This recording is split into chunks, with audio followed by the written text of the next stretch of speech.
Muy buenas, bienvenidos otra vez, bienvenidos a Contando Historias. Hoy tenemos con nosotros, una vez más, a la doctora en Historia del Arte Emma Cahill Marrón. Como saben, ella es experta en la Casa Tudor, ya nos habló de Catalina de Aragón, también de su madre, de Isabel de Castilla, en una charla muy amena que tuvimos tanto con ella como con Sandra Ferrer Valero, en la que hablamos largo y tendido sobre la reina Isabel la Católica, a la que ella defiende a capa y espada. Para mostrar su vehemencia, hoy la vamos a retar a que nos hable de alguien que hizo cambiar la Iglesia en Inglaterra. Hizo que Enrique VIII rechazara a Roma y al Papa, con lo que eso suponía en el siglo XV. Así que vamos a hablar de Ana Bolena y, por supuesto, de las repercusiones que tuvo su relación con Enrique VIII, no solamente a título personal con la reina Catalina de Aragón, sino incluso a nivel geopolítico y geoestratégico con las relaciones entre Inglaterra y España. Pues para no hacerla esperar, y como ya la conocen ustedes más que de sobra, conocen su vehemencia y esa manía que tiene de vez en cuando de darme alguna puntilla, pues vamos a sacar aquí al ruedo a nuestra querida Emma. ¿Cómo estás, Emma? Hola, ¿qué tal, Joaquín? Hoy vengo en son de paz. Vienes en son de paz, muy bien. Bueno, hay que recordar que también hablamos de María Tudor. También hablamos de María Tudor, efectivamente. Sí, es cierto.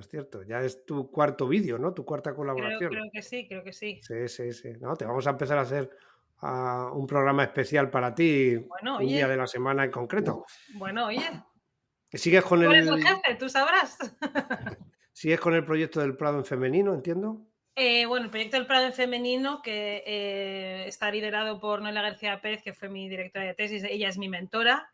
Sí, ha vuelto la nueva edición, ya podéis ir a visitarlo, el nuevo itinerario sobre las promotoras artísticas que estará allí. Han colgado en su página web unos vídeos de la nueva edición. En este caso, es centrada en las mujeres del siglo XVII, avanzamos en el tiempo. Y yo creo que os tenéis que acercar porque, por ejemplo, han restaurado un gran cuadro de Cristina de Suecia que se expone ahora en la Sala de las Musas, que está ahí a caballo, es una obra impresionante. Hay, bueno, todavía más motivos para ir al Prado este verano, para visitar ese nuevo itinerario, y tenéis todo el material también disponible ya en la página web, así que no hay excusas. Perfectamente presentado.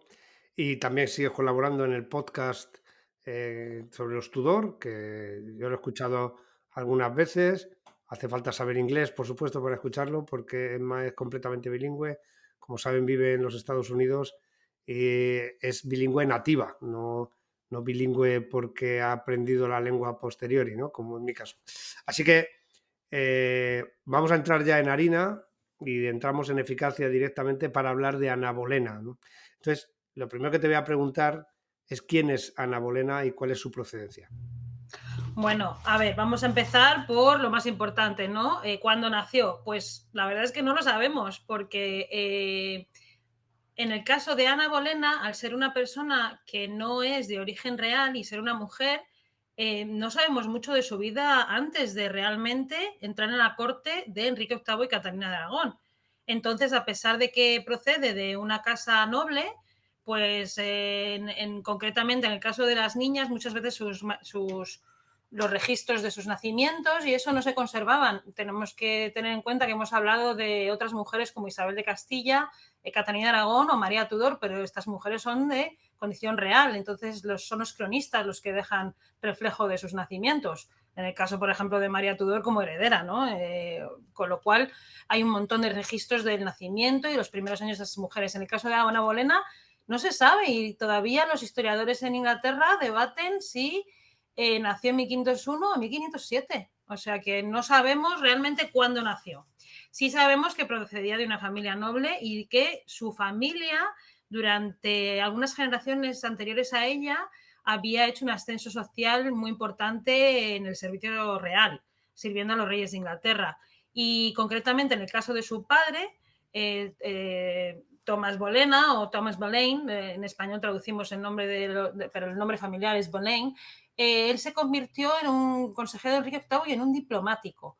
Entonces es ahí, en ese contexto, en el que empezamos a tener noticias sobre lo que hacen los hijos de este cortesano, de Enrique VIII, y en el caso de su hija, de sus hijas, son enviadas primero a la corte de Margarita de Austria y luego a la corte de Francisco I y Claudia de Francia. Entonces es ahí donde sabemos que estuvo Ana Bolena durante sus años formativos, con lo cual es una mujer que ha tenido una formación en el extranjero. Y vuelve a la corte Tudor para servir a la reina Catalina, porque en realidad está esperando a casarse.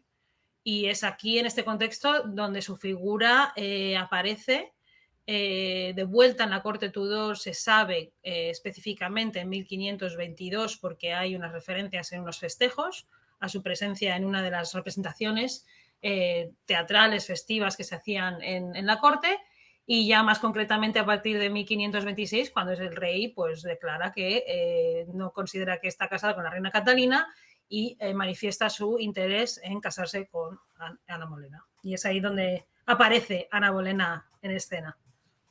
Aparece mientras el rey, como saben, está casado con una de las hijas, la menor de los reyes católicos, con Catalina de Aragón.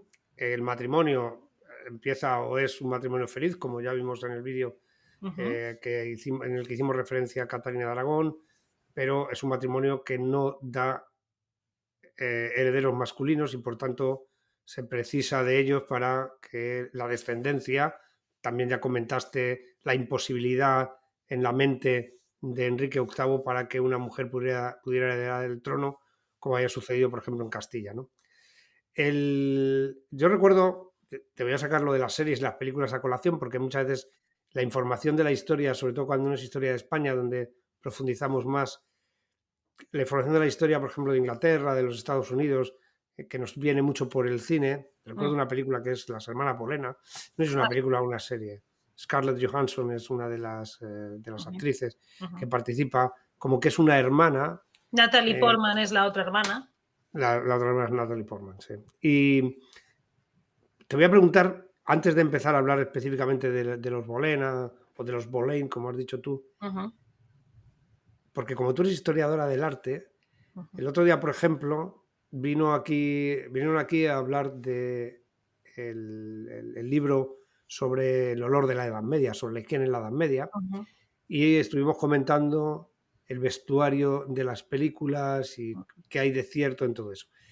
Por curiosidad, y antes de entrar en detalle con Ana Bolena, por ejemplo, en esa película o en esas series, ¿tú crees que el vestuario es fiel a lo que de verdad aparece en las pinturas? Bueno, lo que aparece en las pinturas hay que tener muchísimo cuidado si no son pinturas hechas ad vivum, es decir, hechas en el momento, ¿no? Porque, por ejemplo, la imagen más icónica de Ana Bolena sabemos que no es de la vida de Ana Bolena. Eso para empezar. Entonces, claro, nuestra visión está ya condicionada porque nos han creado una imagen de ella que es posterior a su vida. Y con esa está en nuestra mente. Y todo el mundo sabe a qué imagen me refiero porque ella aparece con un collar, con una B. Bueno, pues acaba de salir la información, ya que se va a hacer una exhibición sobre las 6 esposas de Enrique VIII en el National Portrait Gallery de Londres, la galería de retratos oficial en Gran Bretaña, que ese retrato es póstumo y que ese collar es una invención realmente de la era isabelina, de la era de su hija, de cuando su hija reina. En el caso de las series, depende mucho de dónde tomen las fuentes, ¿no? Digamos, los mejores registros que tenemos no son los cuadros en esta época, que todavía es una época un poco temprana, sino los inventarios. los inventarios de la ropa, del armario real, también los inventarios de los pagos, de las cosas que se producen, y se hacen inventarios de las cosas que poseen estas mujeres. Una de las cosas que sí se ha podido encontrar en relación con Ana Bolena, y por eso es el único hasta ahora, se cree que retrato que podría ser que se hubiese hecho durante su vida, un dibujo de Holbein, que está ahora mismo en la colección real británica, resulta que es porque el camisón que lleva esta persona, además de otros indicios como que hay una inscripción que dice que es ella y otras cuestiones, pues resulta que este camisón coincide con la descripción de uno de los camisones que Henry VIII le regaló a ella y que aparece en sus inventarios. Entonces, en esta película en concreto, ¿qué recuerdo yo? Pues sí recuerdo que Ana Bolena, que es Natalie Portman, iba vestida de verde. Yo sí recuerdo haber leído que entre los inventarios de Ana Bolena ella tenía bastantes vestidos verdes. Entonces, por ejemplo, en ese sentido, sí, en cuanto a al vestuario, si está a la moda o no, en este caso concreto yo no recuerdo que estuviese... siempre tienden un poco a la fantasía, ¿no? Y yo siempre pienso que en las películas y series de estas mujeres nunca hubiesen hablado así en el siglo XVI, o sea, son muy descaradas, ¿no? Para lo que realmente podían decir y hacer, y vestían más recatadas, obviamente, mucho más de lo que este es el siglo XVI, no estamos en la corte de Luis XIV. Esos escotes, por ejemplo, de No. las películas tan marcados y demás, Hombre, ¿no? los escotes empezaban, pero tan marcados no, y normalmente dependía mucho del contexto, claro que sí. No es lo mismo una mascarada que un acto religioso, entonces siempre no iban vestidas de igual manera. Lo que sí se hace mucho con la figura de Ana Bolena y Catalina Aragón en las películas y en las series es contraponer a Ana Bolena como una fashionista versus Catalina Aragón, una señora pues prácticamente una monja, ¿no? Religiosa. No era así, para nada. Pues nada, es que ha salido esto a colación, pues que es cierto que en muchas películas últimamente se abusa mucho cuando hay series o largometrajes históricos que tratan sobre todo de la Edad Media, pero también el siglo XVI, incluso el siglo XVII, hasta que llega casi la época rococó y se focaliza mucho en vestidos siempre oscuros, como te ponen a los vikingos con cueros y tal, que parecen más una película relacionada con Mad Max o algo así, o algo futurista, que en realidad cuando uno ve, por ejemplo, los cuadros de la Edad Media, ¿no? O la pintura de la Edad Media, que llevaban todo tipo de colores y unas calzas muy coloridas y demás, y sin embargo no se aprecian colores. Algún reloj que otro sale alguna vez también. Claro, sí, sí, bueno, eso ya son, efectivamente, son No, errores inexplicables, por otra parte. pero Bueno, una vamos cosa a... curiosa en cuanto a Ana Bolena, su figura se presenta muy consistentemente de la manera que la describieron. Con un pelo oscuro, con unos ojos oscuros, penetrantes, no especialmente, vamos a decir, guapa, ¿no? Bueno, por decir algo, porque es así como la describieron. No una belleza clásica, sino alguien más bien con un atractivo interesante en Inglaterra, puesto que debía tener, pues eso, el pelo oscuro, unos ojos oscuros e intensos. Entonces, claro, alguien diferente también. Hay que pensar que en cada lugar lo que es diferente, pues llama la atención, ¿no? Y como alguien siempre probablemente alguien muy jovial, pero también bastante descarada en muchos momentos. Y yo creo que eso, en principio, al rey le debió de gustar mucho y le de hacerle mucha gracia, pero claro, ya cuando consigues que sea reina y continúa con ese tipo de comportamiento, pues no te hace tanta gracia. Porque debía ser una persona muy ambiciosa, ¿no? Imagino, y la manera de ambicionar algo en esa época para una mujer y llegar incluso a lo más alto, pues era ser amante del rey, dentro de los que estaban en la corte, claro. Bueno, yo no creo que fuese tan ambiciosa como, o menos o más que Catalina Aragón, sí son mujeres ambiciosas porque están en el ámbito del poder, tanto como una mujer muy, como me has descrito tú al comienzo, muy vehemente, ¿no? Una persona que no realmente se expresaba como era y sí que choca un poco su comportamiento con la expectativa del comportamiento femenino en el momento, que es mujeres recogidas, que sepan hablar en su momento, que no contradigan a nadie en público, por ejemplo. Eso no quiere decir que, por ejemplo, la reina Catalina, que no contradecía a la gente en público, al rey, no es que fuese menos ambiciosa, es que tenía otra estrategia y otra manera de ser también, ¿no? Hay gente que prefiere, pues, no hacer un conflicto público y dejarlo para otro momento. Y en el caso de Ana Bolena hay varios instantes en los que ella pierde los papeles, digamos, porque, por ejemplo, amenaza a la gente. También es que hay que pensar que es una mujer joven sometida a muchísima presión, porque se sabe, hay las cartas que se conservan del idilio entre Enrique VIII y Ana Bolena, solo se conservan las cartas que le enviaba Enrique VIII, están en el Vaticano, de hecho, y en ellas Enrique es muy pesado, muy pesado. Entonces también hay que entender que es muy difícil decirle que no al rey. Y entonces al final ella se ve en una situación en la que al final pues no sabe muy bien cómo actuar y a veces pues pierde los papeles, pierde los estribos porque claro, la situación es muy difícil. Hay muchísima gente que no quiere que ella sea la reina, que respeta muchísimo a la reina Catalina y realmente es un shock lo que ocurre en Inglaterra. Al rey no le van a decir que no, le van a llevar la contraria, pero a ella si le pueden decir algo, hay mucha gente que sí, y entonces ella reacciona. Y no reacciona como reacciona en la mayor parte de las veces, pues su rival, ¿no? Digámoslo como es. La reina Catalina, que es una persona mucho más pausada y con un prestigio internacional que Ana Bolena, pues hombre, nunca tuvo, la verdad. Bueno, también hay que tener en cuenta, claro, que Catalina había sido preparada para eso, ¿no? Para la contención, Y para era la la reina, política, era era la la reina. reina. Entonces, Y claro, llevaba y siendo además, la reina muy eficazmente durante muchísimos años. En Inglaterra la adoraban. Había salvado a Inglaterra de la invasión de los escoceses. Había hecho una serie de cosas. Durante su reinado, Inglaterra se transformó. Llegó el Renacimiento, llegó el humanismo. Tomás Moro hizo su mejor trabajo. Es que estamos hablando, trajo a Juan Luis Vives para educar a su hija, trajo artistas como Pietro Torrillano, realmente sacó lo mejor de Enrique y supo llevarles. A ver, también es verdad que hay que considerar que Enrique VIII es una persona que va cambiando, como cambiamos todos a lo largo de los años. La cantidad de embarazos frustrados, de hijos muertos, sí tuvieron un hijo, un chico, le llamaron Enrique igual que él y murió. Esto es mucho trauma también para dos personas que al final él se siente también que necesita un varón porque es que su padre ha llegado al trono por la espada. Es que también es una situación muy complicada, es muy complejo. Entonces, yo creo que Enrique VIII empieza a sentir mucha ansiedad porque él ve a Catalina muy tranquila con que María le va a suceder y él no lo ve tan claro. Y Ana Bolena es una mujer joven que le gusta y entonces decide, ya sé lo que voy a hacer. O sea, lo tengo clarísimo. No me voy a deshacer de Catalina, a no ser porque, claro, también hay que entender que Catalina no iba a irse sin luchar por los derechos de su hija, como sucedió. ¿hay registrados hijos bastardos de Enrique Hombre, claro.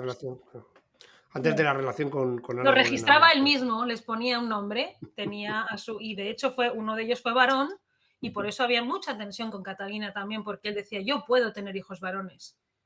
Porque la culpa de que los hijos fuesen mujeres, varones, eso era de la madre. En el siglo XVI, inequívocamente, y en Inglaterra eran muy supersticiosos. Todos los abortos, todos estos problemas, esto siempre era un problema de la madre. Claro.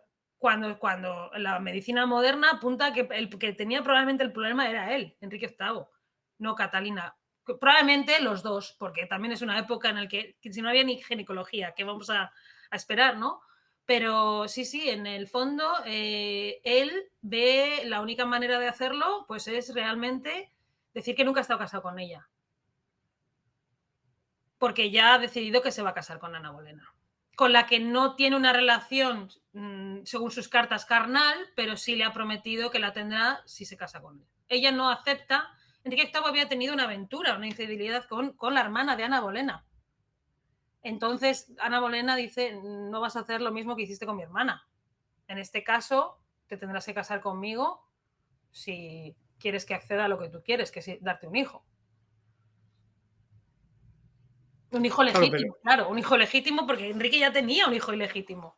Aunque hizo duque y todo, ¿eh? Se hizo duque y ahí es donde, por ejemplo, la reina Catalina sí que se molestó mucho porque eso es una manera de decir, bueno, igual puede sucederme algún día.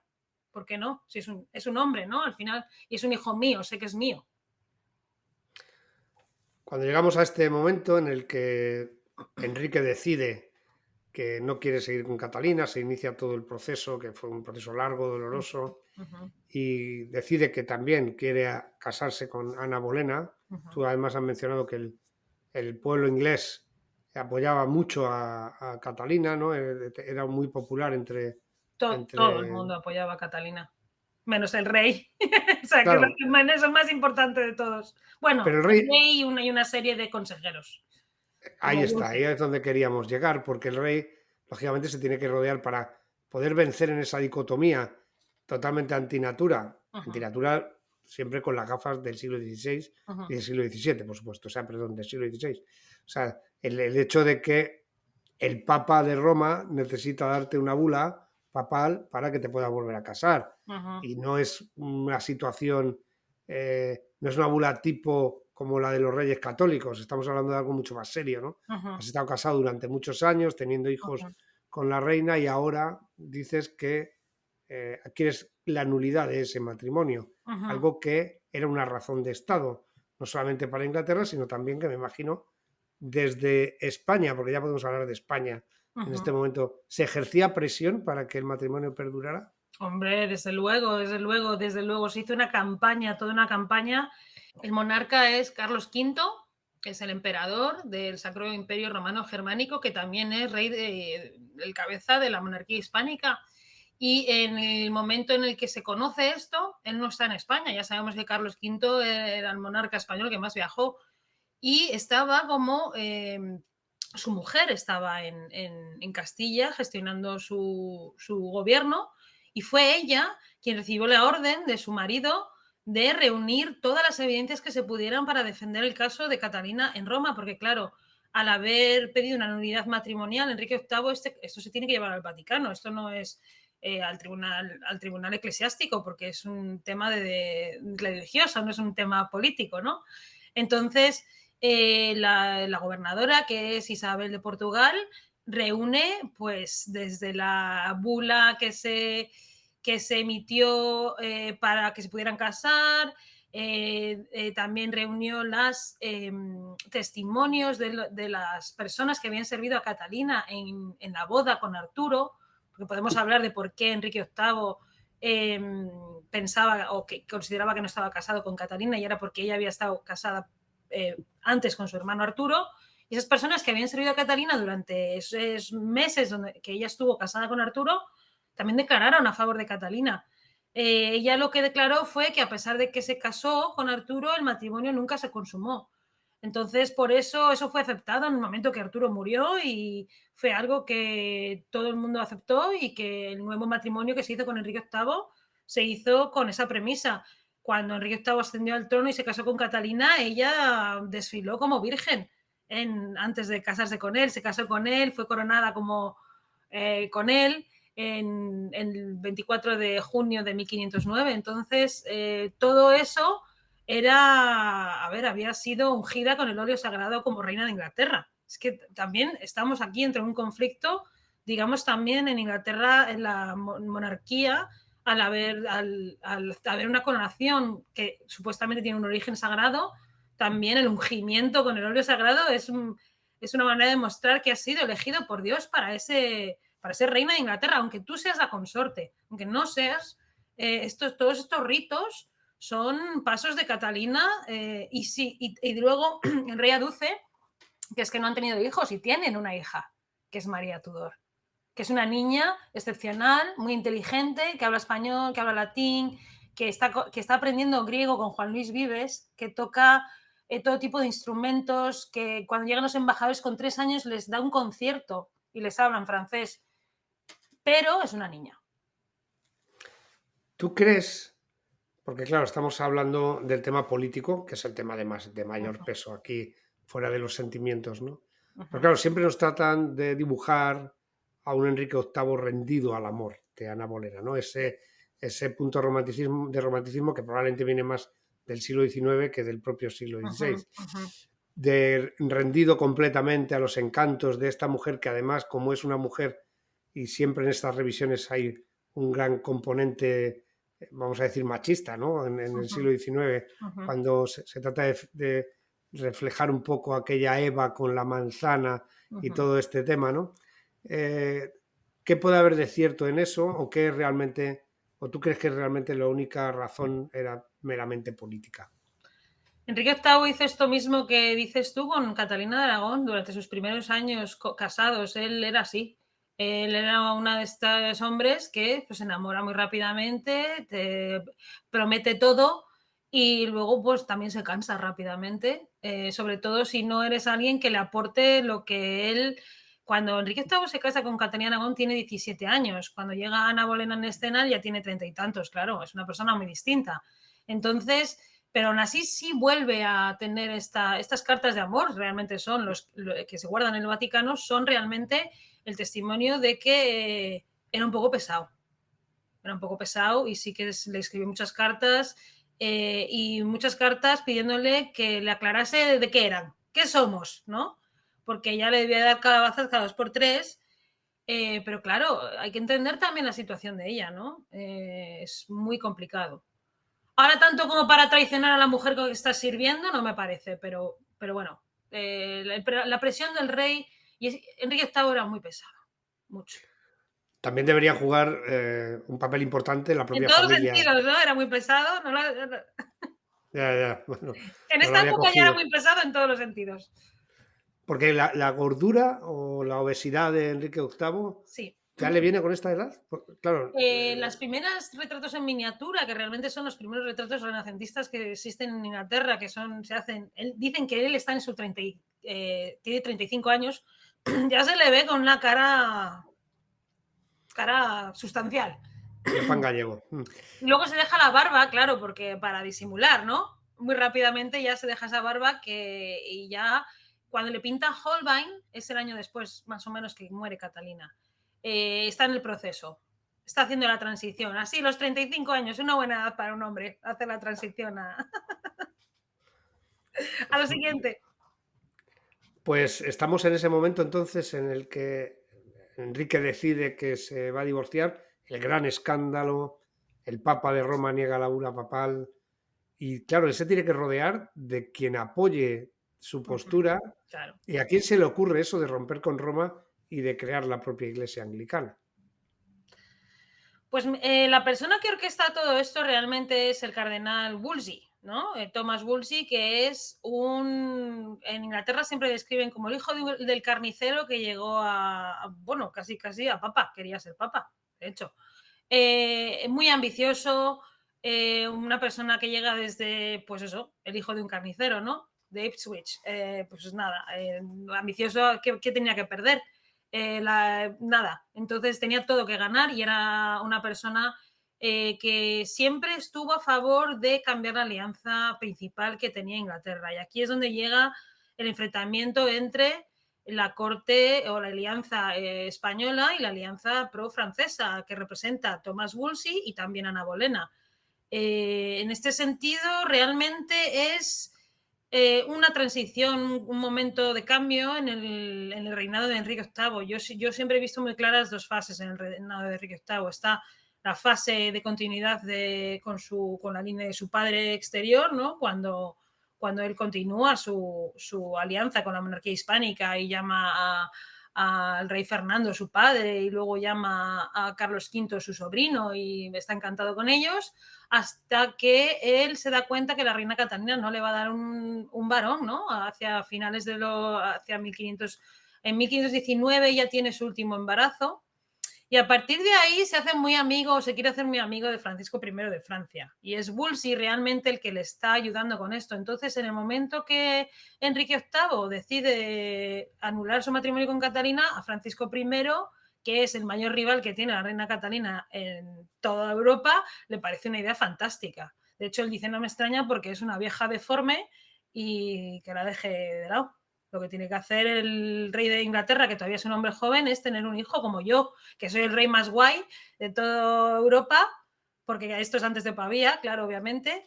Pero vamos, ahí está. Entonces realmente es una cosa mucho más grande que el amor que siente Enrique VIII por Ana Bolena. Es que Carlos V le traiciona.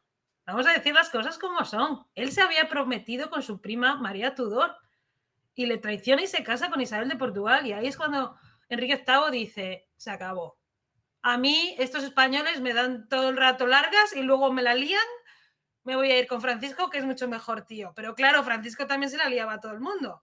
Entonces al final Enrique VIII pierde con esto todo su prestigio internacional al decidir que bueno, y una manera de hacerlo es reforzar su poder en Inglaterra y sobre todo su poder religioso. ¿Tú sabes lo rico que se hizo Enrique VIII con la disolución de los monasterios y toda la apropiación y destrucción también que hizo del patrimonio católico en Inglaterra? El dinero que recaudó haciendo eso, volvió a ser rico. Él se había gastado muchísimo dinero y volvió a ser rico de esa manera. Pero su prestigio internacional, claro, imagínate. En Portugal le corta relaciones con todo el Levante, ya no puede comerciar. Enrique VIII manda una carta al rey Juan III de Portugal y dice, oye, ¿qué ha pasado? Y dice, pero si eres un hereje y te has separado de la tía del emperador, si te está amenazando el emperador con la guerra. Y Enrique VIII mandaba muchas veces a gente a mirar a la costa a ver si se veía a las naves de Carlos V llegando.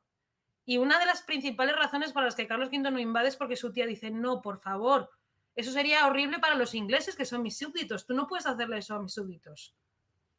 Entonces, aquí Enrique VIII tiene un problemón, realmente, también. Y yo veo muy claro las dos fases de su reinado con este cambio.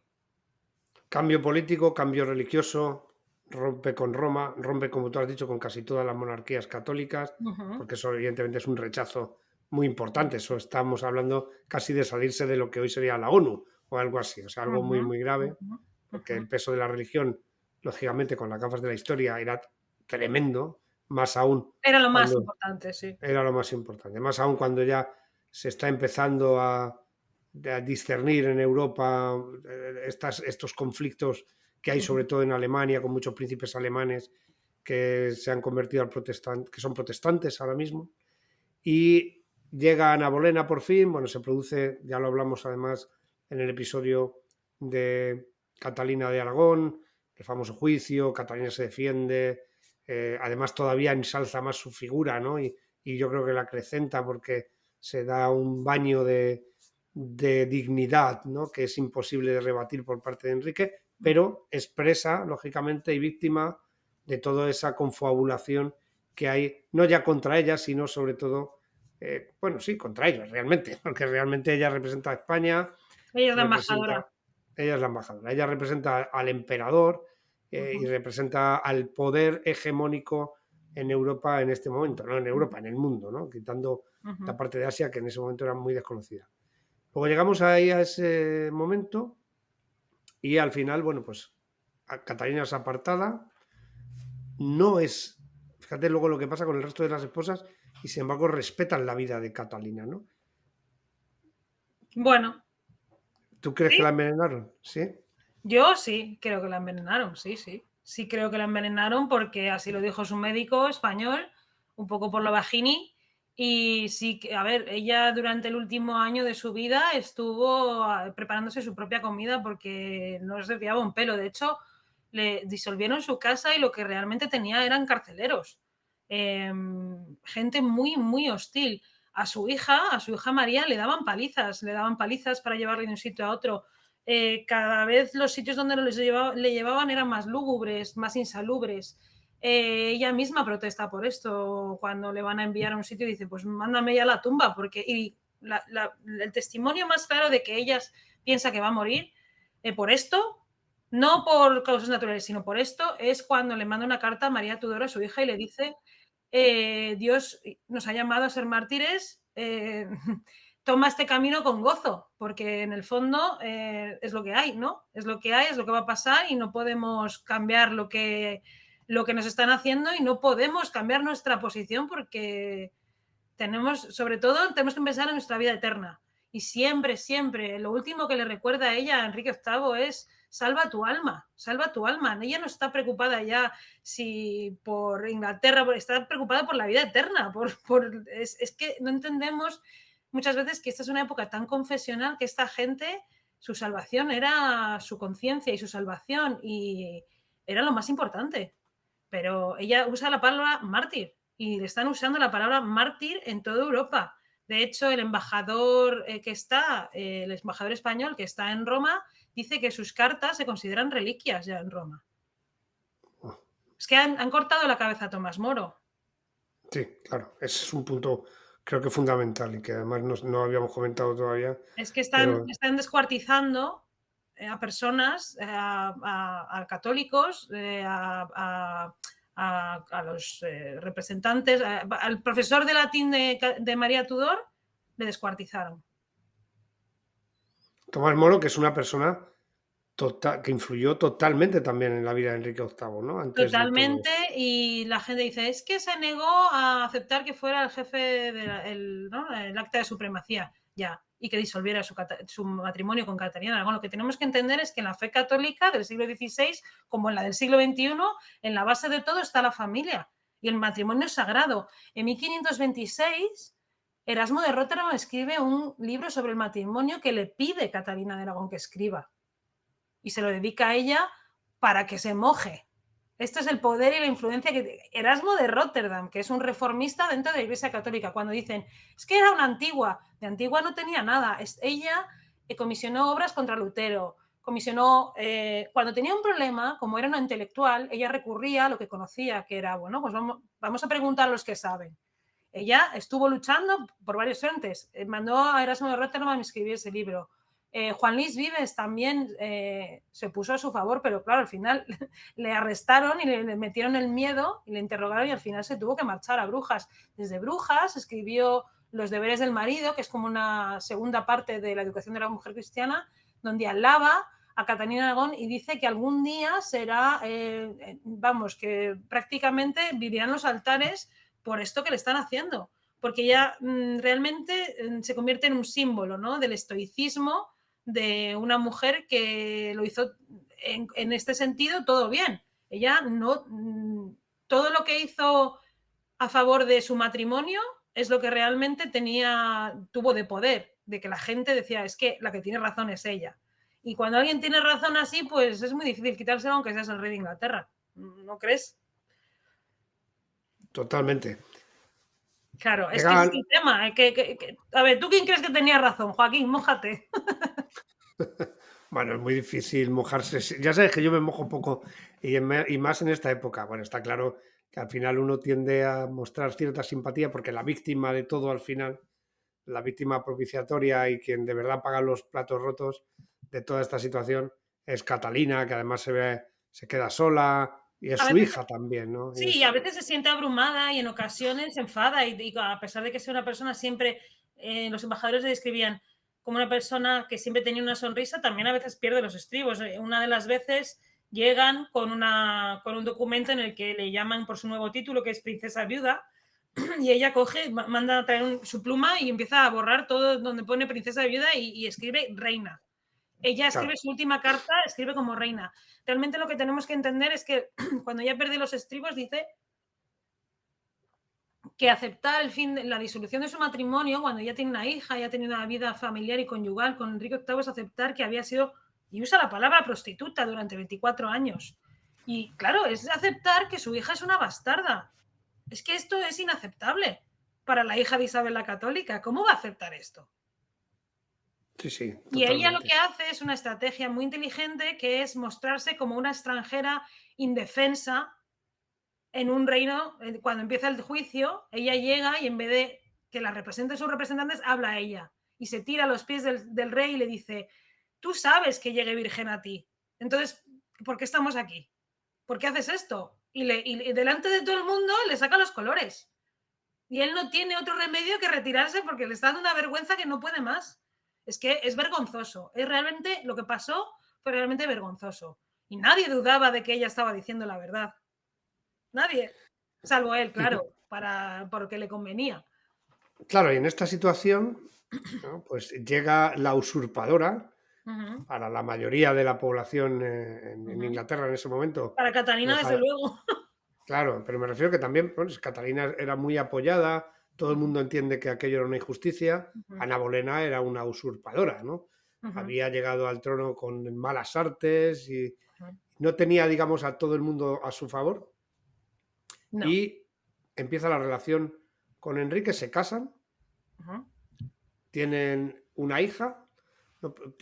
¿Cuántos embarazos fueron? ¿3? Ella, bueno, es que lo de los embarazos en el siglo XVI también es un poco problemático. Lo primero que ocurre es que ellos empiezan a cohabitar. Eso es lo primero, antes de casarse. Entonces, es muy incómodo porque Catalina sigue en la corte. Entonces, está realmente, y por eso la llaman la concubina. En las fuentes, en el momento le llaman la concubina, porque realmente es eso. Estás viviendo con tu amante, ¿no? Llega un momento en el que, claro, esta es una situación muy incómoda y muy difícil de manejar porque son casas muy grandes. Ella es elevada a la nobleza, una serie de actos para darle más prestigio dentro de la corte y finalmente Catalina es obligada a quedarse atrás y enviada cada vez a sitios pues eso, más alejados de la corte. Se casan y luego ella es coronada reina de Inglaterra en junio de 1533, porque ya está embarazada de la que será la única hija que tienen ambos, Enrique VIII y Ana Bolena, Isabel Elizabeth I, o sea, Isabel I de Inglaterra, la famosa reina gloriana, ¿no? La que luego es la última representante de la casa Tudor realmente, porque nunca se casa. Y es a partir de 1533, cuando nace Isabel, que realmente nosotros en Inglaterra la tienen como una reina gloriosa, pero en el momento fue una decepción gigante para Enrique VIII tener otra niña.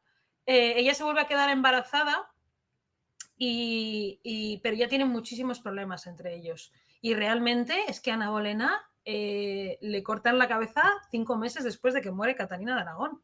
Este momento realmente de 1536 es un momento muy importante del reinado de Enrique VIII porque hay un cambio en él muy grande. En el momento que muere Catalina de Aragón. Se dijo, o el rumor era, que Ana Bolena tuvo un aborto de un niño el día que enterraron a Catalina de Aragón. Y que eso, junto con una caída que tuvo de su caballo ese año y una serie de cosas ya, si él ya estaba mal a finales de los 1520, como bueno, pues eso hemos dicho, ¿no? Le mandó cartar la cabeza a Tomás Moro, a Fisher, a otra serie de personas. A partir de 1536, él ya, a Ana Bolena le acusa de haberse acostado con su hermano, le acusa de una serie de cosas, es que muy truculentas, igual con un poco menos también le hubiese valido, pero no sé, se volvió un tipo, de verdad, yo creo que se volvió loco. Como diría que esto es muy turbio, pero vamos con ello, ¿no? Jolín, es que sí, sí, vamos, no se le podía haber ocurrido otra cosa menos turbia. Bueno, porque claro, aquello resultaba y sonaba tan escandaloso que evidentemente nadie podía, todo el que lo creyera, pues ella merecía lo peor, ¿no? Y claro, y ella se ve en la tesitura, recuerdo, ahora estoy hablando ya, igual que de lo otro te he ido preguntando a razón de conocimiento, ahora te hablo directamente de mi conocimiento de esta parte, de esta última parte, viene más por el cine y por la comedia que por otro lado, ¿no? Cuando se supone que tiene un último, ella tiene un aborto y sin embargo finge seguir embarazada, un poco ya pues tratando de salvar su vida. No sé si eso es cierto o es una licencia del cine, ¿no?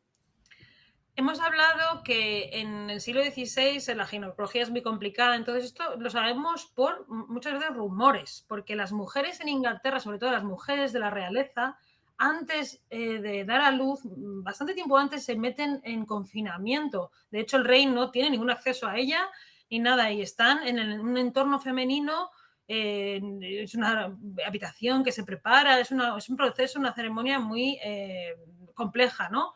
Y tampoco salen hasta después de tiempo de haber dado luz. Entonces, es todo como bastante oscuro. Y entonces, claro, si estas cosas las sabemos por los informes de los diplomáticos, pues claro, hasta que el señor no le dejaban entrar en esa habitación, obviamente, ¿no? Hasta que no se vuelve a escuchar en la corte si ha salido, si no ha salido. Entonces, muchas mujeres, la primera empezando por Catalina de Aragón, tienen problemas para admitir que han tenido un aborto. Catalina de Aragón escribe al rey Fernando la primera vez diciéndole que es que, claro, lo tuvo que ocultar un tiempo porque quería estar segura de que su vida no corría peligro, porque es que de verdad que en este momento en Inglaterra se pensaba que esto era culpa de la madre y que tenía que ver muchas veces con cosas vinculadas con la brujería, como se le acusó también como se ha dicho después que a Ana Bolena se le acusó, aunque no se encontró evidencias de ello, Pero sí que es verdad que a María Tudor también le ocurrió cuando ella se quedó embarazada del rey Felipe, que se escondió durante tiempo después de haber tenido, porque claro, es que esto es un problema muy gordo para ellas y a la vista está. Sobre todo imagínate María Tudor después de lo que le había pasado a Ana Bolena. Es que no, es el reino al completo el que está pendiente de este tema también, ¿no? Y luego es un tema de superstición completa y absoluta. Y lo dice la propia reina Catalina cuando escribe a Fernando de Aragón. Le dice, son muy supersticiosos aquí con este tema y por eso hay que tener muchísimo cuidado. Y hay que saber que tienes el apoyo del rey después de haber tenido un aborto. Catalina lo tuvo siempre, Ana Bolena no. ¿Tiene que ver el ajusticiamiento de Ana Bolena, por decirlo de alguna forma, con la muerte de Catalina? ¿Tú crees que hay algo que ver? ¿Hay alguna relación? Mucha relación, mucha relación. Creo que Enrique VIII piensa, a ver, al final, Enrique VIII conoce a Catalina de Aragón con 10 años. Es alguien que conoce desde los 10 años, es alguien que ha formado parte de su vida. Ha sido la madre de su hija, ha estado casado con, la ha llevado a los años más gloriosos de su reinado. Y después de que ha tenido un conflicto con ella, finalmente la aparta, no la vuelve a ver y al final se muere. Claro que va a haber un problema. Si su nueva mujer, que él había considerado con la que iba a tener ese hijo y tal, pues le ha dado una hija y ahora acaba de tener un aborto. Estas personas, Enrique VIII era el primero que era muy supersticioso, mucho. Él consultaba con astrólogos constantemente sobre cómo iba a venirle el año siguiente. O sea, es que no son personas, no estamos en una época donde la ciencia sea algo que sea lo que se utilice para emitir estos juicios y tal y cual, ¿no? Enrique VIII era una persona que y cambiaba, era muy volátil, cambiaba muy rápidamente. Entonces yo sí que creo que la muerte de Catalina y sobre todo yo creo que lo que más le afectó fue el propio la propia cosa en la que se había metido él, ¿no? Ajusticiando a Tomás Moro. O sea, luego pensó, ¿y por esto he montado todo este circo? Y he montado a Tomás Moro y tal, para que luego tú me des una hija y luego, claro, es que me hago yo mismo el hazme reír. Internacional y nacional. Al final le afecta como hombre, como rey, que no puede dar un varón. De Sí, hecho, porque es una especie... antes de firmar la pena de muerte, ya está con la siguiente. Es como una especie de síntoma de debilidad, ¿no? Es que está con la como que... siguiente, ya se cacha con ella 10 días después de que le cortan la cabeza a Ana Bolena, que también vaya boda más bonita, ¿no? Porque, ¿y qué pasa con el hermano de Ana Bolena? Porque es acusado de adulterio, ¿no? De incesto. De incesto, sí, pues lo mismo que le pasa a Ana Bolena, le pasa a todos lo mismo y claro, esa familia cae en desgracia también. Hay que pensar que es muy fácil que una familia que es de origen inglés caiga en desgracia, que no tiene origen noble. Claro, no es lo mismo meterse con alguien que es de la familia de los Plantagenet que con alguien que ha ascendido como Wolsey, al que destruye completamente y al que le quita todo. De hecho, le roba su palacio y se crea el palacio más magnífico que hay en Europa, que se llama Whitehall, del palacio que tenía Wolsey, y se apropia de todas sus obras de arte, de todo lo que a la reina Catalina le quita todos sus artistas, todas sus obras de arte, se apropia de todo. Es que Enrique VIII entra en una vorágine con la disolución de los monasterios, con todas estas cosas, que se convierte en el tirano que todos creemos que es, ¿no? Y como le vemos. No siempre fue así, pero así es como se nos quedan por el acto tan grande que supuso esto, ¿no? En realidad, su divorcio, si lo queremos llamar, de Catalina de Aragón, supuso pues el cambio de rumbo de su reinado. Y también es conocido en Inglaterra por ello. Yo todavía no he conocido una persona que no conozca este hecho histórico. En todos los años que llevo estudiando a Catalina Aragón, todavía no conozco una persona que no conozca digamos, igual es el divorcio más famoso de la historia Probablemente, sí, claro. Claro, y además luego llega toda la época del romanticismo donde es que es todo muy fácil de romantizar, vamos a decirlo así, ¿no? Sí. La que ha traicionado al rey, que de repente va a la Torre de Londres, allí pasa su última noche, pide un verdugo específico porque, claro, esa es otra, le van a cortar la cabeza, no quería sufrir, ¿no? no quería que llegara algún chapuza que no fuera capaz de hacer su trabajo al primer tajo, ¿no? Había pasado y no hacía mucho, porque a la que fue la gobernadora de la casa de María Tudor, que era una Plantagenet, la última Plantagenet, sí que le cortó la cabeza a alguien que no lo hacía muy bien. Y vamos, la descripción es bastante dantesca. Una mujer de 80 años también, hay que decirlo. Qué valiente era Enrique VIII también. Margaret Pole se llamaba. De hecho, una mujer que se ofreció, figúrate si era valiente esta mujer se ofreció a servir a María sin que después de que fue declarada bastarda, ella dijo, yo la sigo cuidando y la pago porque era una mujer con mucho dinero, yo pago le pago de lo mío. Y Enrique VIII dijo no. Y al final esa mujer terminó, por eso Ana Bolena dijo, no, que traigan el señor este francés que lo hace tan bien, para que sea rápida la cosa también, porque también hay que pensar que también pudo hacerlo así porque era noble. Esto solo era lo de la cabeza, solo se cortaba, por eso, por ejemplo, el maestro de latín, a ese no, a ese le ahogan, le ahorcan, le descuartizan y su cabeza se pone una pica en la Torre de Londres, junto a la de otros 4 jesuitas. Claro, porque el castigo era diferente en función también de la cuna de cada uno de los que lo recibían. Del delito también, claro. Entonces muere Ana Bolena. Muere. Bueno, Le hacen morir. La hacen morir, sí. Hacen morir a Ana Bolena, además de esa forma tan contundente. Bueno, fue un momentín. Fue un momentín, sí.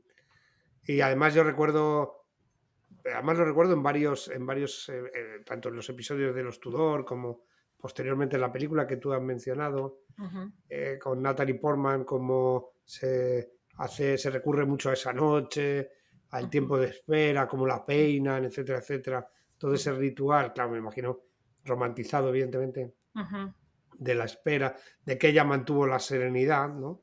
Que es algo, y la compostura, que me imagino que también para ellos debía ser como una obligación. Soy la reina, porque era la reina.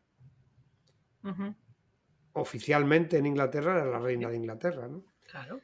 Y toda esta parafernalia para que luego al final, ¿cómo es posible que no haya, como tú has dicho, solamente un retrato, que en realidad no es... ¿por qué no hay cuadros de ella? ¿Puede ser que los que hubiera se eliminaran de alguna manera? Sí. Tanto con Catalina de Aragón como Ana Bolena hay una campaña de borrado de la memoria, porque en realidad, claro, hay que dejar paso a la nueva, ¿no?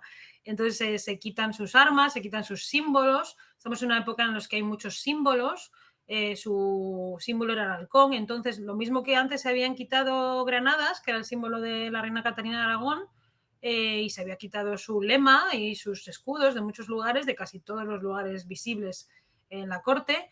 En el caso de Ana Bolena se hizo lo mismo para dar paso, ya te digo, él se casó a los 10 días creo con Jane Seymour y entonces ella tenía que tener sus símbolos como nueva reina de Inglaterra que era, ¿no?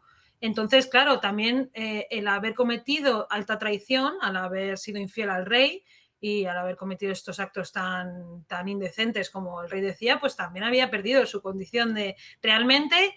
Lo que está haciendo Enrique VIII es otra vez de nuevo decir que nunca estuvo casado con ella y realmente plantear si realmente fue reina de Inglaterra Ana Bolena. Claro, es que este es un debate que podríamos tener, ¿no? Porque si realmente nunca estuvo casada con el rey y fue acusada de, no sé, este es el tipo de cosas que ocurren cuando pues te tienes que quitar a alguien de encima que has ensalzado de esa manera durante años también, ¿no? Hay que quitar todas las cosas que has hecho para demostrarlo. Hay un ejemplo muy, muy significativo de este proceso de borrado de la memoria de las reinas, de las reinas de Enrique VIII. La única que realmente no le pasa esto es a la que le da un hijo varón, que es la siguiente, que es Jane Seymour, que le dará a su hijo Eduardo VI. Es en un libro de canto que está decorado de música. Hay en la decoración marginal, hay por ejemplo un halcón picando granadas, ¿no? Es un libro de canto que se ha relacionado con Ana Bolena. Entonces realmente hay una campaña liderada por la propia Ana Bolena para desprestigiar también a la reina Catalina y muy importantemente también a María Tudor. Porque luego hay que pensar que cuando María Tudor llega al poder y llega a ser reina, ella como parte de su campaña propagandística, elige un lema que es Veritas Temporis Filia, que es la verdad es hija del tiempo, con lo cual es una manera de decir yo siempre fui legítima, y recupera la granada, las granadas que su padre había mandado quitar. Entonces esto es todo un juego de reinas realmente, y un juego de influencias y poderes, y cuando no eres alguien como Catalina de Aragón con una influencia tan internacional, pues es mucho más fácil borrar tu memoria. Entonces, claro que sí, que no tenemos una imagen realmente.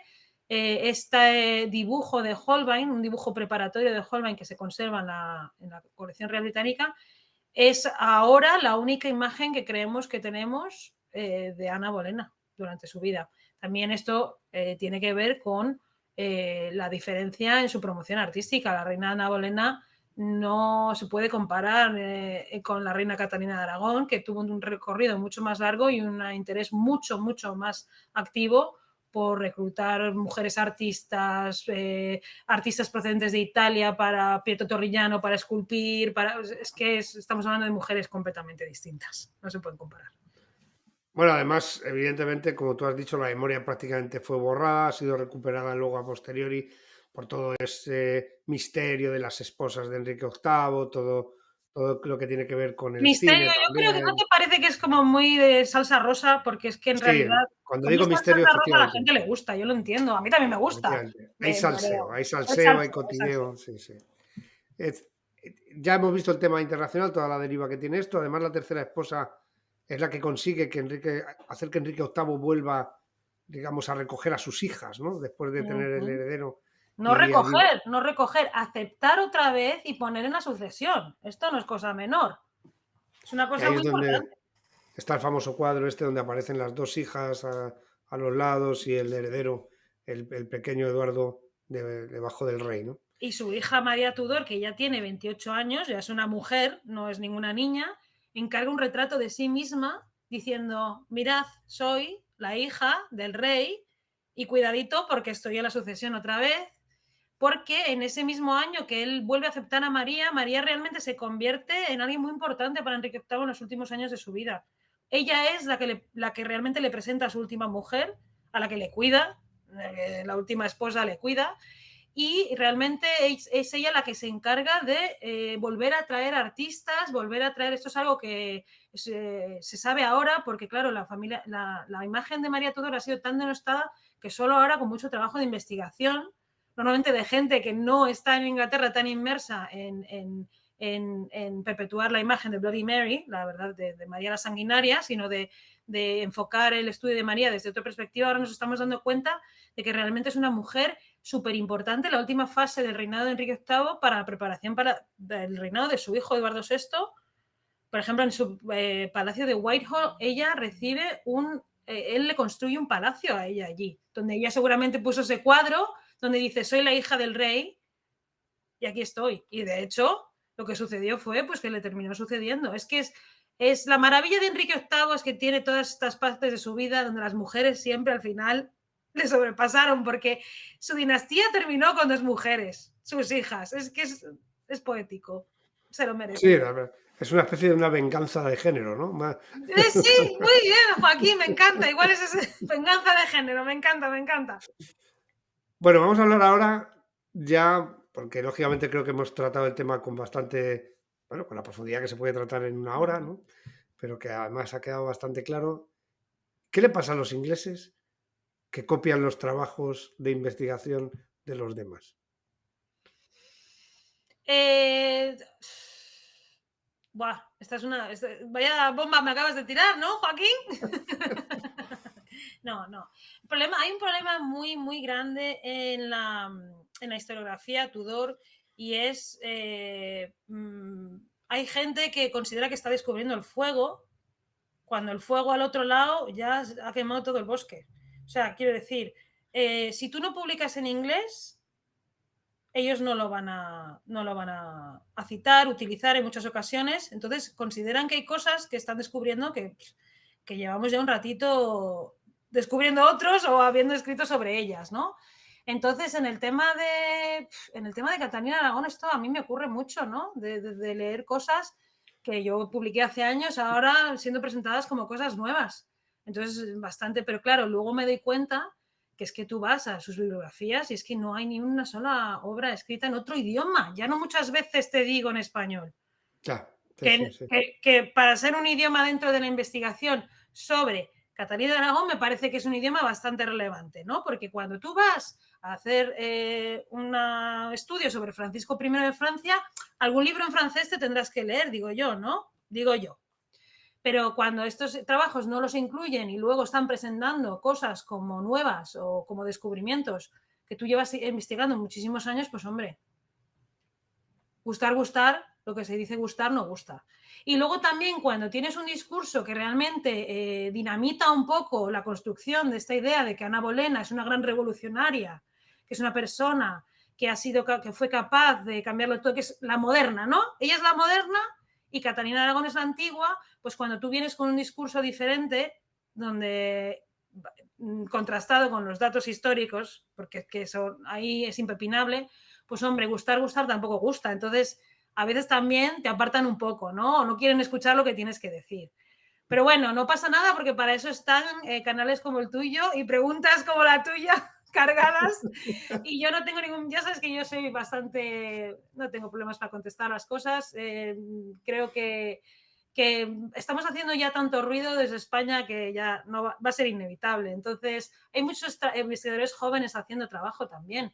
Ahora mismo se va a presentar un TFM muy bueno sobre media retrato de María Tudor y Isabel I de Inglaterra en España. En España estamos haciendo trabajo muy bueno porque, claro, tenemos una base muy sólida y sabemos muy bien esta construcción de la imagen de las mujeres poderosas viene de la monarquía hispánica. Entonces, claro, llevamos unos años de ventaja y al final la investigación habla por sí misma, ¿no? Y las cosas que se van publicando, la gente no va a tener más remedio que ir a ver los años de publicación y decir, ah, pues mira, es verdad que esto ya estaba o que esto ya estaba publicado o que estas no son ideas nuevas. Sobre todo hay que honrar de dónde se sacan las cosas. Eso es lo que yo reivindico como investigadora desde aquí. Es muy bonito, además, construir sobre lo que han hecho otros y seguir avanzando en la investigación. ¿Por qué no vas a honrar de dónde has sacado tus fuentes, tus ideas? Yo es la manera en la que lo veo, ¿no? Y cómo trabajo y cómo me gusta trabajar y cómo me gusta colaborar con los demás también, ¿no? Con la honestidad y de alegrarme cuando alguien pues tiene algún descubrimiento que hacer o aporta algo, o incluso reconocer cuando el otro día me di cuenta, pues, por ejemplo, me han enviado yo trabajo mucho en los artefactos Tudor en España, en los intercambios artísticos, pues el otro día me han enviado, mi buena amiga Carmen me ha enviado un detalle de una daga que hay en el Museo Lázaro Galdiano en Madrid y yo no lo conocía. Pero yo no voy a presentar eso como una cosa que he descubierto yo, porque me la envió mi amiga Carmen, que me ayuda. Entonces, mira qué bien lo que me ha enviado mi amiga Carmen, vamos a disfrutarlo todos. Así es como yo creo que podemos seguir avanzando todos sin que nadie se tenga que sentir como que su investigación no es respetada. Eso es la respuesta así un poco en largo que esa pregunta que me has hecho. Creo que has dado en el clavo, como esperaba, por supuesto, en el hecho de las fuentes en español. Y esto es un punto muy importante porque cuando uno, claro, desde que se ha digitalizado mucha información, y lo digo porque fuentes y trabajos secundarios, trabajos de análisis, de síntesis, estudios, es que son dos cosas. Incluso las fuentes primarias, porque Claro. cuando tú vas a trabajar, claro, el inglés es más fácil que un español domine el inglés como para poder consultar fuentes en inglés que los ingleses dominen el español. Bueno, estas fuentes del siglo XVI son complicadas, pero bueno, da igual, si es tu especialidad tendrás que hacerlo y si no, hay muchas maneras de apoyar tu investigación. Yo a veces tengo que leer cosas en alemán, yo no manejo el alemán más que muy básicamente. Bueno, pues hago esfuerzos, pues si es un párrafo que me interesa saber exactamente lo que digo porque más o menos lo entiendo, lo traduzco con Google Translate, hablo con alguien que sé que sabe. Esa es parte de la investigación. Sí, así jugamos no puedes todos. hacer solo en tu idioma, aunque sea. Así jugamos todos. Jugamos todos. Pero ahí no, parece que hay mucha gente que no se ha enterado. Llegan tarde. En España ya llevamos mucho tiempo y eso es una cosa que los investigadores en España me van a agradecer. la sangre, sudor y lágrimas de los investigadores en España porque se conozca su trabajo fuera. Si no publicas en inglés parece que estás muerto. Y ya vamos a reivindicar, ¿vale? Vamos a publicar en inglés, pero también nos van a tener que leer en español porque esto es historia de la monarquía hispánica en el siglo XVI. También habrá que leerlo en español, lo mismo que hay grandes estudios en francés, en alemán y en otros idiomas. El español es una lengua de investigación que hay que consultar. Si estás estudiando a Catalina de Aragón, María Tudor o cualquiera de estas personas de la corte Tudor. Así es. Pues ahí la tienen, Emma Cahill Marrón, sacando la bandera de España desde los Estados Unidos, compitiendo con los británicos y tirando de las orejas a todo aquel que trata de copiar o de sin citar investigaciones que ella ha hecho antes, como tiene que ser. Una mujer de vehemente, ya no voy a decir eso de raza porque hoy día hay que tener mucho cuidado con lo que se dice. Si se dice la palabra de raza, lo mismo me cortan las orejas. No, pero es una mujer vehemente, lógicamente, y además con las ideas muy claras. Pues muchas gracias, Emma. Gracias a ti, Joaquín. Siempre es un placer venir. Pues siempre es un placer tenerte y que, bueno, vamos a repetir seguro todas las veces que tú quieras porque hablar contigo siempre es del máximo interés. Además es una época que yo no domino y siempre pues soy un espectador más. Cuando te escucho, la controlas de una manera tienes tantos datos, tanta capacidad para, bueno, cada uno tenemos nuestra especialidad y nuestra época concreta y nos conocemos a todos los personajes y claro, para los que somos totalmente profanos en ese momento, en ese siglo y sobre todo en Inglaterra, escucharte es un lujo. Y un lujo que tenemos aquí y que podemos disfrutar todos gracias a la generosidad de Emma, que nos da su tiempo y que le sirve también para defenderse de los ataques. Ya sé que te he lanzado una bomba, pero bueno, tenías que entrar al trapo. Tenías que entrar al bien, trapo. bien, no pasa nada, no pasa nada. Como no nos va a escuchar el sujeto en cuestión, no nos Bueno, va a escuchar, pero... Y si nos bueno. escucha, bueno, pues Bueno, si nos escucha no nos va a entender, o sea que no pasa nada. Entonces, yo encantada de venir este verano, estaré en Santander, con lo cual estaremos a la misma hora y todo. Y yo he echado un poquito de menos a Sandra, la verdad, a ver si también podemos volver a animar a Sandra a venir, que la verdad es que estuvo muy bien, a mí me lo pasé muy bien hablando con ella y contigo también, obviamente. Así que cuando quieras estoy a vuestra disposición y para hablar de Ana Bolena o quien sea. No le he avisado a Sandra en este caso, bueno, aparte era un tema ya muy específico, como muy tuyo.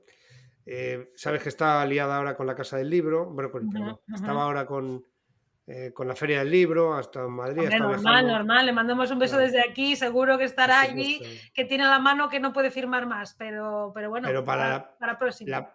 La próxima vez la invitaremos bueno, pues ya veremos a ver qué tema abordamos, con el que Sandra tiene aquí también su rincón, por supuesto. Además, tú has estado 4 veces y Sandra creo que también, 3 o 4, o sea que siempre es un placer. Muchas gracias, Emma, y a ustedes, pues ya saben, gracias por estar ahí, gracias por darle al me gusta, por difundir, que al final muchas veces estos vídeos se ven porque ustedes los comparten por WhatsApp, por el boca a boca, por las redes sociales, porque se lo cuentan a un amigo y así poco a poco hemos ido llegando a tener estos niveles de difusión a veces que nos sorprenden a nosotros mismos, ¿no? Es verdad que a veces luego salta Google, se viraliza y entra gente que no le gusta la historia, simplemente comentar una tontería o criticar, pero los que de verdad son fieles al conocimiento y fieles a conocer de verdad o a saber de verdad qué es lo que pasó en el pasado, están aquí fijos y seguro que van a escuchar a Emma con la misma pasión y el mismo interés que lo he hecho yo. Nos vemos en el siguiente. Emma y ustedes nos vemos en el siguiente también. Muchas gracias a todos, que tengáis buen día. Adiós.